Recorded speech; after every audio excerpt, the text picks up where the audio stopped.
ओम शांति। ओम शांति। आज 16/2/2024 के बाबा के महावाक्य। बाबा ने क्या मीठे बच्चे जी बाबा, अब अशरीरी होकर घर जाना है, इसलिए जब किसी से बात करते हो तो आत्मा भाई भाई समझ बात करो, देह अभिमानी रहने की मेहनत करो। प्रश्न दिया बाबा ने, भविष्य राज तिलक प्राप्त करने का आधार क्या है? पढ़ाई। हर एक को पढ़कर राज तिलक लेना है। बाप की पढ़ाने की ड्यूटी, इसमें आशीर्वाद की कोई बात नहीं है। बाबा की है पढ़ाने की ड्यूटी, इसमें आशीर्वाद की बात नहीं है। पूरा निश्चय है तो श्रीमत पर चलते चलो, गफलत नहीं करनी है। अगर मतभेद में आकर पढ़ाई छोड़ी तो नापास हो जाएंगे। इसलिए बाबा कहते मीठे बच्चे, अपने ऊपर रहम करो, आशीर्वाद मांगनी नहीं, पढ़ाई पर ध्यान देना है। ओम शांति। सुप्रीम टीचर बच्चों को पढ़ाते हैं। बच्चे जानते हैं परम पिता परमात्मा पिता भी है, टीचर भी है। ऐसा तुमको पढ़ाते हैं जो और कोई पढ़ा ना सके। तुम कहते हो शिव बाबा हमको पढ़ाते हैं। अब यह बाबा कोई एक का नहीं है, मन मना भव मध्याजी भव, इसका अर्थ समझाते हैं, मुझे याद करो। बच्चे तो अब समझदार हुए हैं। बेहद का बाप कहते हैं तुम्हारा वर्षा तो है ही, यह कभी भूलना नहीं चाहिए। बाप आत्माओं से ही बात करते हैं। अभी तुम जीव आत्माएं हो ना, तो बेहद का बाप भी निराकार है, तुम आत्माएं हो। तुम जानते हो इस तन द्वारा वह हमको पढ़ा रहे हैं, और कोई ऐसे नहीं समझेंगे। स्कूल में टीचर पढ़ाते हैं तो कहेंगे लौकिक टीचर लौकिक बच्चों को पढ़ाते हैं। यह है पारलौकिक सुप्रीम टीचर जो पारलौकिक बच्चों को पढ़ाते हैं। तुम भी परलोक मूल वतन के निवासी हो। बाप भी परलोक में रहते हैं। बाप कहते हैं हम भी शांति धाम के निवासी हैं, और तुम भी वहाँ के निवासी हो। हम दोनों एक धाम के रहवासी हैं। तुम अपने को आत्मा समझो, मैं परम आत्मा हूँ। अभी तुम यहाँ पारट बजा रहे हो। पारट बजाते बजाते तुम अभी पतित बन गए हो। यह सारा बेहद का मांडवा है जिसमें खेल होता है। यह सारी सृष्टि कर्म क्षेत्र है, इसमें खेल हो रहा है। यह भी सिर्फ तुम ही जानते हो कि यह बेहद का खेल है। इसमें दिन और रात भी होते हैं। सूर्य और चांद कितनी बेहद की रोशनी देते हैं, यह है बेहद की बात। अभी तुमको ज्ञान भी है। रचता ही आकर रचना और रचता और रचना के आदि मध्य अंत का परिचय देते हैं। बाप कहते हैं तुमको रचना के आदि मध्य अंत का राज सुनाने आया हूँ। यह पाठशाला है, पढ़ाने वाला अभोक्ता है। कुछ खाता पीता नहीं, पढ़ाने वाला शिव बाबा है, अभोक्ता। ऐसे कोई नहीं कहेंगे कि हम अभोक्ता हैं। अहमदाबाद में एक साधु ऐसे कहता था, परंतु बाद में ठगी पकड़ी गई। इस समय ठगी की भी बात निकल पड़ी है। वेशधारी बहुत है, इनको तो कोई वेश है नहीं। शिव बाबा का तो शरीर नहीं है। तो बाबा ने कहा मनुष्य समझते हैं श्री कृष्ण ने गीता सुनाई तो आजकल कितने श्री कृष्ण बन पड़े हैं। अब इतने श्री कृष्ण तो होते नहीं है। यहाँ तो तुमको शिव बाबा आकर पढ़ाते हैं, आत्माओं को सुनाते हैं। तुमको बार बार कहा गया है कि अपने को आत्मा समझ, भाई भाई को सुनाओ। बुद्धि में रहे बाबा की नॉलेज हम भाइयों को सुनाते हैं। मेल अथवा फीमेल दोनों भाई भाई हैं। इसलिए बाप कहते हैं तुम सब मेरे वर्षे के हकदार हो। वैसे फीमेल को वर्षा नहीं मिलता क्योंकि उनको ससुर घर जाना है। यहाँ तो है ही सब आत्माएं, दोनों को मिलता है ना। यहाँ तो अशरीरी होकर जाना है घर। अभी तो तुमको ज्ञान रतन मिलते हैं, यह अविनाशी रतन बन जाते हैं। आत्मा ही ज्ञान का सागर बनती है। आत्मा ही सब कुछ करती है।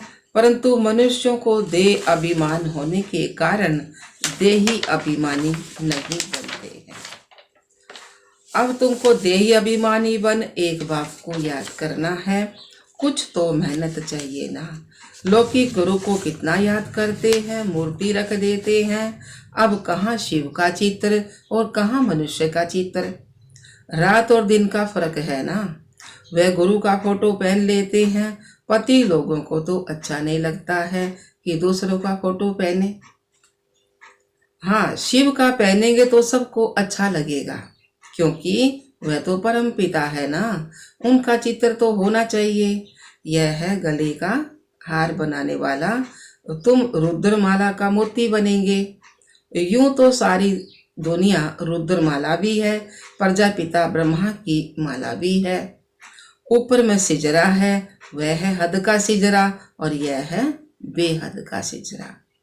जो भी मनुष्य मात्र है सबकी माला है। ऊपर में सिजरा है, वह है हद का सिजरा, यह बेहद का।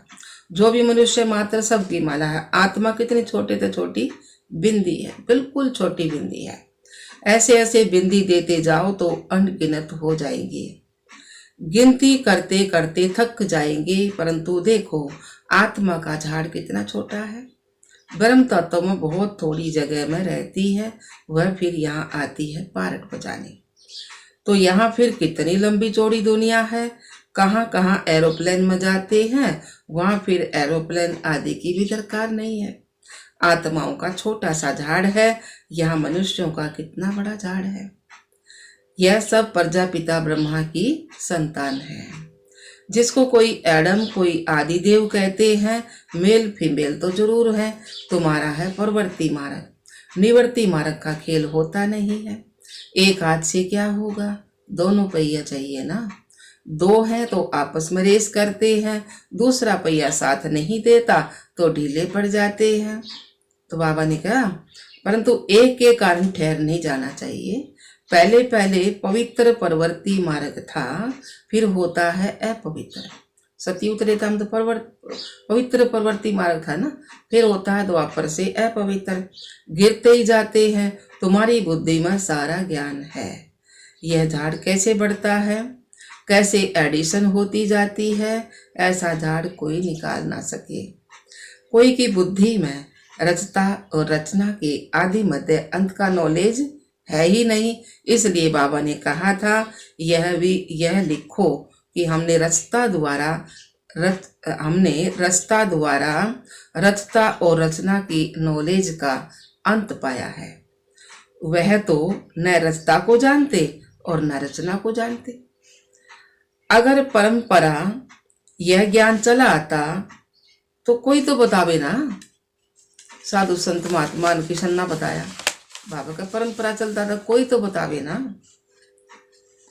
सिवाय तुम ब्रह्मा कुमार कुमारियों के और कोई ये ज्ञान बता ना सके। बाबा माता ही बताओ, फिर मुहूर्त बताओ। तो तुम जानते हो हम ब्राह्मणों को ही परमपिता परमात्मा पढ़ाते हैं। हम ब्राह्मणों का ही ऊंचे तो ऊंचा धर्म है। चित्र भी जरूर दिखाना पड़ता है। चित्र बगैर का बुद्धि में बैठेगा नहीं। चित्र बहुत अच्छे बड़े होने चाहिए। वैरायटी धर्मों का झाड़ देखो कैसे बढ़ता है, यह भी समझाया है। आगे तो कहते थे हम आत्मा सो परमात्मा, परमात्मा सो आत्मा। आगे तो ये कहते थे ना परमात्मा सो हम आत्मा। तो अब बाप ने इसका भी अर्थ बताया है। इस समय हम सो ब्राह्मण, फिर हम सो देवता बनेंगे नई दुनिया में। अभी हम पुरुषोत्तम संगम युग पर हैं, अर्थात यह पुरुषोत्तम बनने का संगम युग है। यह सब तुम समझा सकते हो। रचता रचना का अर्थ हम सो, हम का अर्थ ओम अर्थात मैं आत्मा फर्स्ट, फिर यह शरीर। अपन क्या रचता और रचना का अर्थ, अगर हम सो का अर्थ हम सो, हम पहले ब्राह्मण, अब ब्राह्मण है हम सो, फिर देवता बनेंगे। अर्थात मैं आत्मा फर्स्ट, फिर यह शरीर है। तो आत्मा अविनाशी और यह शरीर विनाशी है। हम यह शरीर धारण कर फिर पाठ बजाते हैं। इसको कहा जाता है आत्म अभिमानी। हम आत्मा फलाना पार्ट बजाती हैं, हम आत्मा यह करती हैं, हम आत्मा परमात्मा के बच्चे हैं। कितना वंडरफुल ज्ञान है। यह ज्ञान बाप में ही है, इसलिए बाप को ही बुलाते हैं।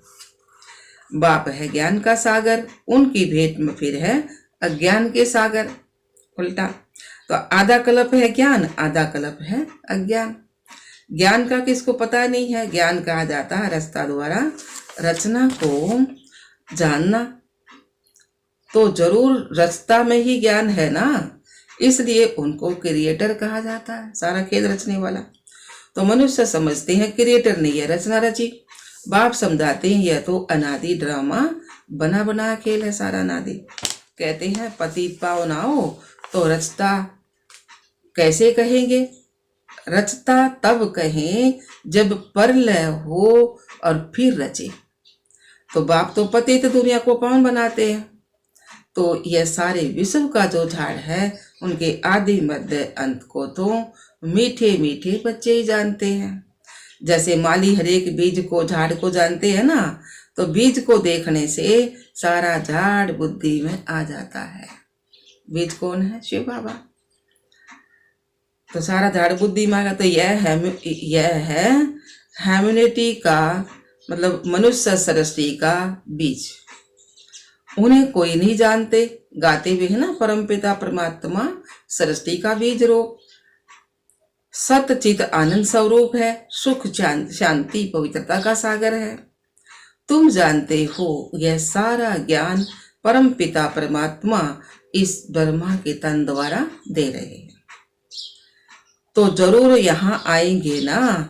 पतितों को पावन प्रेरणा से कैसे बनाएंगे? ऊपर बैठे बैठे थोड़ी ना बाबा प्रेरणा से बनाएंगे पतितों को पावन। तो बाबा ने क्या, तो बाप यहाँ आकर सबको पावन बनाकर फिर घर ले जाते हैं। तो वह बाप भी तुमको पाठ पढ़ा रहे हैं। यह है पुरुषोत्तम संगम युग। छोटा सा युग है संगम युग, पुरुषोत्तम सबसे ऊंचा युग है।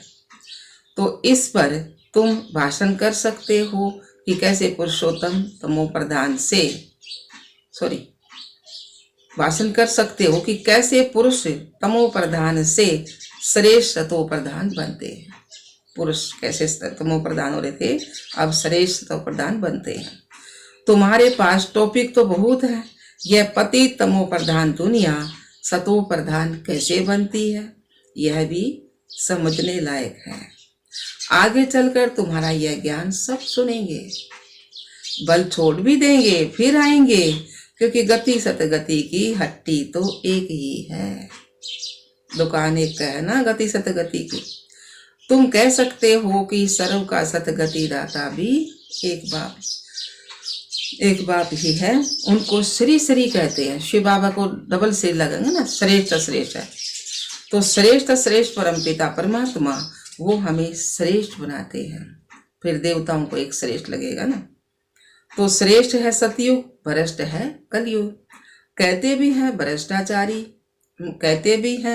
भ्रष्टाचारी हैं, परंतु अपने को कोई समझता तो नहीं है। पतित दुनिया में एक भी श्रेष्ठ नहीं है। श्री श्री जब आए तब आकर श्री बनाए। श्रेष्ठ श्रेष्ठ बाबा आया तो आकर के श्रेष्ठ बनाए। श्री का टाइटल सतयुग में आदि में देवताओं का था, यहाँ तो सबको श्री श्री कह देते हैं। वास्तव में श्री अक्षर है ही उसका पवित्रता का। दूसरे धर्म वाले कोई भी अपने को श्री नहीं कहते हैं। श्री पोप कहेंगे क्या? नहीं कहते ना। यहाँ तो सबको कहते रहते हैं। कहाँ हंस मोती चुगने वाला और कहाँ बुगले गंध खाने वाले, उनको भी श्री श्री कह दिया। तो बाबा ने क्या फर्क तो है ना। ये देवताएं हैं फूल, वह हैं गार्डन ऑफ अल्लाह। बाप तुमको फूल बना रहा है। बाकी फूलों में वैरायटी भी है। सबसे अच्छा फूल है किंग फ्लावर का। इन लक्ष्मी नारायण को नई दुनिया का किंग कविन फ्लावर कहेंगे। तुम बच्चों को बाबा ने कहा तुम बच्चों को आंतरिक खुशी होनी चाहिए, अंदर की खुशी होनी चाहिए। इसमें बाहर का कुछ नहीं करना होता। यह बत्तियां आदि जलाने का भी अर्थ चाहिए। शिव जयंती पर जलानी चाहिए, दिवाली पर जलानी चाहिए। शिव जयंती पर जलानी चाहिए ना। क्योंकि आत्मा मतलब कि एक आत्मा पता लगा, फिर दूसरी आत्मा पता लगा, तो भगवान आया है तो आत्मा जोत जल गई ना सबकी, हमारी आत्मा तीसरा नेत्र खुल गया ना ये। तो उस बाबा के शिव जयंती पर जलानी चाहिए, दिवाली मनानी चाहिए, दीप जलाने चाहिए। तो दिवाली पर लक्ष्मी का आह्वान करते हैं तो उनसे पैसे मांगते हैं, जबकि भंडारा भरने वाला तो शिव भोला भगवान है। तो बाबा ने क्या, भंडारा भरने वाला तो शिव भोला भंडारी है। तुम जानते हो शिव बाबा द्वारा हमको हमारा अखुट खजाना भर जाता है। यह ज्ञान रतन धन है ना, तो वहां भी तुम्हारे पास अच्छा धन रहता है। नई दुनिया में तुम माला माल हो जाएंगे। सतयुग में ढेरों के ढेर हीरे जवाहरात थे, फिर वो ही होंगे। मनुष्य मूंझते हैं, ये सब खत्म होगा। फिर कहाँ से आएगा? खानियां खुद गई, पहाड़ियां टूट गई, फिर कैसे होंगी? बोलो, हिस्ट्री रिपीट होती है ना। जो कुछ था सो फिर रिपीट होगा। तुम बच्चे पुरुषार्थ कर रहे हो स्वर्ग का मालिक बनने का। स्वर्ग की स्टेजोग्राफी फिर रिपीट होगी। गीत में है ना, आपने सारी सृष्टि, सारा समुद्र, सारी पृथ्वी हमको दे दी, जो कोई हमसे छीन नहीं सकता। उसकी भेंट में अब क्या है? जमीन के लिए, पानी के लिए, भाषा के लिए भी लड़ते हैं। स्वर्ग के रास्ता बाबा का जन्म मनाया जाता है। जरूर उसने स्वर्ग की बादशाही दी होगी।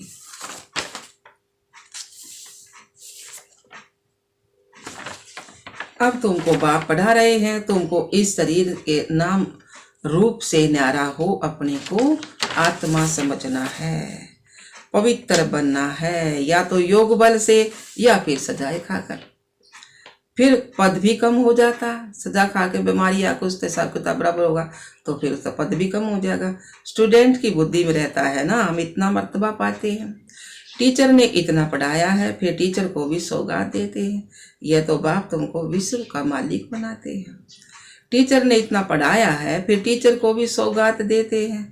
यह तो बाप तुमको विश्व का मालिक बनाते हैं। तो तुम फिर भक्ति मार्ग में उनको याद करते रहते हो। तो बाकी बाप को आप सौगात क्या देंगे? यहाँ तो जो कुछ देखते हो ना, वह तो रहना नहीं है। यह तो पुरानी छीछी दुनिया है। तब तो मुझे बुलाते हैं ना। बाबा तुमको पति से पौन बनाते हैं। इस खेल को याद करना चाहिए। मेरे में रचना के आदि मध्य अंत की नॉलेज है, जो तुमको सुनाता हूँ। शिव बाबा कह रहे हैं ना, तुम अब सुनते हो फिर भूल जाते हो। 5000 वर्ष के बाद फिर चक्कर पूरा होगा। तुम्हारा पार्ट कितना लवली है। तुम सतो प्रधान व लवली बनते हो, फिर तमो प्रधान भी तुम ही बनते हो। नीचे उतरते उतरते तुम ही बुलाते हो, बाबा आओ, अब मैं आया हूँ। अगर निश्चय है तो श्रीमत पर चलना चाहिए, गफलत नहीं करनी है चाहिए। कई बच्चे मतभेद में आकर पढ़ाई छोड़ देते हैं, श्रीमत पर नहीं चलते। पढ़ेंगे नहीं तो नापास भी तुम ही होंगे। बाबा तो कहते हैं अपने पर रहम करो, हरेक को पढ़कर अपने को राज तिलक देना है। बाप की तो है ही पढ़ाने की ड्यूटी। इसमें आशीर्वाद की कोई बात नहीं है। फिर तो सभी पर आशीर्वाद करनी पड़े। एक पर कर दिया तो सब पर करना पड़े। बाबा ने यह कृपा आदि भक्ति मार्ग में मांगते हैं, यहाँ वह बात नहीं है। अच्छा जी बाबा, मीठे मीठे सिखलदे बच्चों प्रति माता पिता बाप दादा का याद प्यार और गुड मॉर्निंग। रूहानी बाप की रूहानी बच्चों को नमस्ते। हम रूहानी बच्चों की रूहानी बाप दादा को याद प्यार, गुड मॉर्निंग, नमस्ते नमस्ते नमस्ते जी। हम बाबा के बच्चे सदा रहें हंसते और हंसाते। शुक्रिया मीठे बाबा, शुक्रिया बाबा। धारणा के लिए मुख्य सार, पहला पॉइंट है, प्रवृत्ति में रहते आपस में रेस करनी है, परंतु अगर किसी कारण से एक पहिया ढीला पड़ जाता है तो उसके पीछे ठहर नहीं जाना है। स्वयं को राज तिलक देने के लायक बनाना है। दूसरा पॉइंट, शिव जयंती बड़ी धूमधाम से मनानी है, क्योंकि शिव बाबा जो ज्ञान रतन देते हैं उससे ही तुम नई दुनिया में माला माल बनेंगे, तुम्हारे सब भंडारे भरपूर हो जाएंगे। वरदान दिया बाबा ने, बाप से शक्ति लेकर हर परिस्थिति को हल करने वाले साक्षी दृष्टा भव। बाप से शक्ति लेकर हर परिस्थिति को हल करने वाले साक्षी दृष्टा भव। आप बच्चे जानते हो कि अति के बाद अंत होना है, जो तो हर प्रकार की हलचल अति में होगी। परिवार में भी खिटपिट होगी, मन में भी अनेक उलझने आएंगी, धन भी ऊपर नीचे होगा, लेकिन जो बाप के साथी है, सच्चे है ना, उनका जवाबदार कौन है? बाप है। तो ऐसे समय पर मन बाप की तरफ हो तो निर्णय शक्ति से सब पार कर लेंगे। साक्षी दृष्टा हो जाओ तो बाप की शक्ति से हर परिस्थिति को सहज हल कर देंगे, सहज हल कर लेंगे। अच्छा स्लोगन दिया बाबा ने, अब सब किनारे छोड़ चलने की तैयारी करो। अब सब किनारे छोड़ चलने की तैयारी करो। अच्छा बाबा, ओम शांति बाबा, ओम शांति।